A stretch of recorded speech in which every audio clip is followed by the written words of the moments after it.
Three flight attendants, aiming to improve their lives, melted gold bars into liquid, poured the molten gold into molds, and after it cooled, handed it over to a paper supplier to wrap in thin foil. To make it look more like chocolate, they even added decorative toppings. The flight attendants then placed the gold chocolate bars in their luggage and onto the conveyor belt for security screening. Their hearts were in their throats, but due to their positions, security personnel didn't inspect them strictly. They boarded the flight without incident. As they dreamed of their future wealthy lives, they were stopped by security upon landing. Their supervisor had received a tip.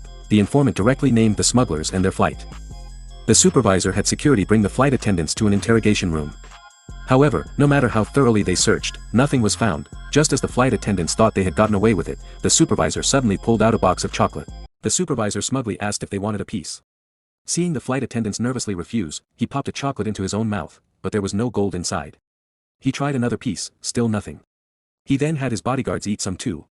Seeing the flight attendants' gleeful expressions, the furious supervisor grabbed a hammer and smashed the remaining chocolates to pieces. It turned out the flight attendants had received a call just before takeoff, learning their gold smuggling had been exposed. They had hidden the chocolates in an air vent, escaping detection. However, during the interrogation, their original plane had already taken off. The flight attendants were utterly confused. What was going on? As the three senior flight attendants, their company often delayed their pay, and even when paid on time, it was only a few bills. One day, an elderly man on their flight suddenly passed away.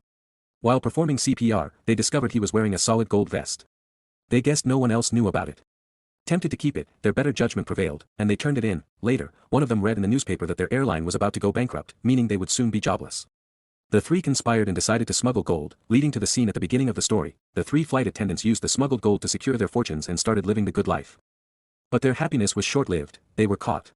Convinced there was a mastermind behind their exposure, they investigated for 2.5 years.